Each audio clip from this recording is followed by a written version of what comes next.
മത്സര ഓട്ടമെന്നും ആളെ കൊല്ലികളെന്നും ബസ് ജീവനക്കാരെ നമ്മൾ മുദ്ര കുത്തുമ്പോൾ അവർക്കും ചിലത് പറയാനുണ്ട്.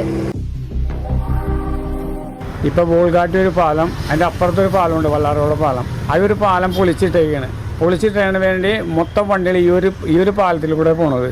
അപ്പോൾ ബോൾഗാട്ടി വരുമ്പോഴും ബ്ലോക്ക് തന്നെയാണ്. ഈ ബ്ലോക്കിൽ ബസ്സുകാർ പെടുമ്പോൾ അടുത്ത സ്ഥലത്ത് ചെല്ലുമ്പോൾ അവരുടെ ടൈം വ്യത്യാസം വരുമ്പോൾ അവർ തമ്മിൽ മത്സരോട്ടം വരികയാണ്. കാരണം റോഡ് ഗതാഗതത്തിൻ്റെ പ്രശ്നം മനസ്സിലാണ്. പിന്നെ അതുകൂടാതെ റോഡ് ബ്ലോക്ക്. അപ്പോൾ റോഡ് ബ്ലോക്ക് വരുമ്പോൾ നമ്മുടെ ടൈം ലേറ്റ് ആവും. അപ്പോൾ മുന്നിലുള്ള വണ്ടിക്കാരനും പിന്നിലുള്ള വണ്ടിക്കാരനും മത്സരോട്ടമാവും.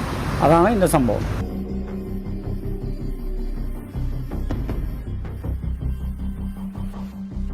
ഒന്നാമത്തെ കേസ് ബ്ലോക്ക്, രണ്ടാമത്തെ കേസ് ഈ ചെറുവാഹനങ്ങൾ ഞങ്ങൾക്ക് ഒതുക്കി തന്നില്ല. ഞങ്ങൾക്ക് അനുവദിച്ചേക്കുന്ന ടൈം ഓരോ സ്റ്റോപ്പിൽ ഈ സെക്കൻഡുകൾക്കാണ് ഒച്ചപ്പാടും ബഹളൂടെ ഉണ്ടാകുന്നത്.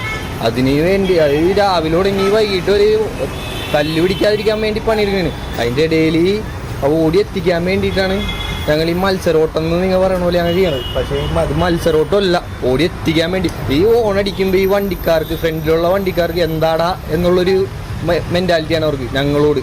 നീ എന്തിനാണ് ഓണടിക്കണം, ഞാനും പോണേലേ. പക്ഷെ അവർക്കറിയാൻ പാടില്ല ഇതിൻ്റെ ടൈമിങ്ങും കാര്യങ്ങളും എന്താണെന്ന് അവർക്കറിയാൻ പാടില്ല.